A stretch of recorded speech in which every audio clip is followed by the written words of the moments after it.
आणि गरम मसाले आपण आता हे भाजण्यासाठी टाकणार आहोत।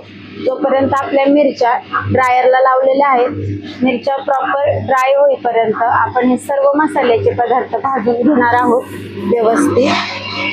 त्यामध्ये आपण सर्वप्रथम धने आणि दालचिनी भाजण्यासाठी टाकलेली आहे।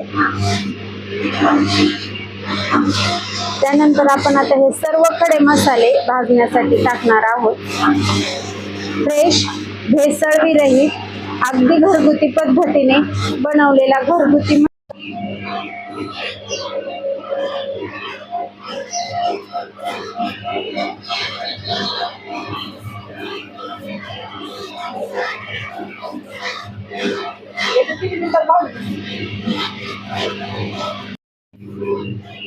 गरम मसाल्यात आपले हे भाजत आलेले आहेत। त्याच्यामध्ये आपण आता हे सर्व छोटे छोटे आयटम्स खसखस, जिरी, शाही जिरा आपण टाकणार आहोत। तर बंद होतं।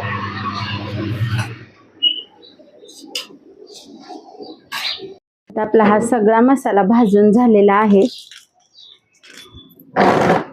तमालपत्र मशीन मध्ये ज्यावेळेस मशीन फिरत असतं त्यावेळेस तमालपत्र हवेने उडलं जातं, म्हणून आपण तमालपत्र अगदी सगळ्याच्या खाली टाकलेलं आहे, जेणेकरून ह्याच्या टेम्परेचरने तमालपत्र मधील मॉइश्चर निघून जाईल।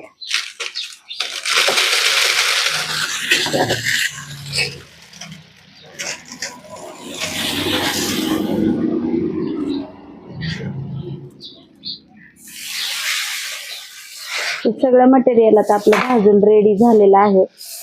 थंड झाल्याच्या नंतर आपण आता हे सर्व मिरच्या ह्याच्यामध्ये भाजल्या जाणार आहेत। मिरच्या भाजून झाले की हे सर्व मटेरियल मिक्स करून आपल्या डंकामध्ये कुटण्यासाठी जाईल।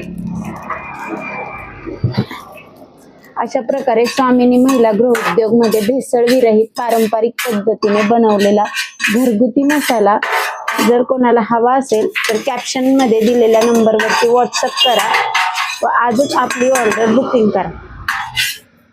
धन्यवाद। भाजलेल्या मसाल्यामध्ये आता आपण हे गुलाब पाकळी टाकत आहोत।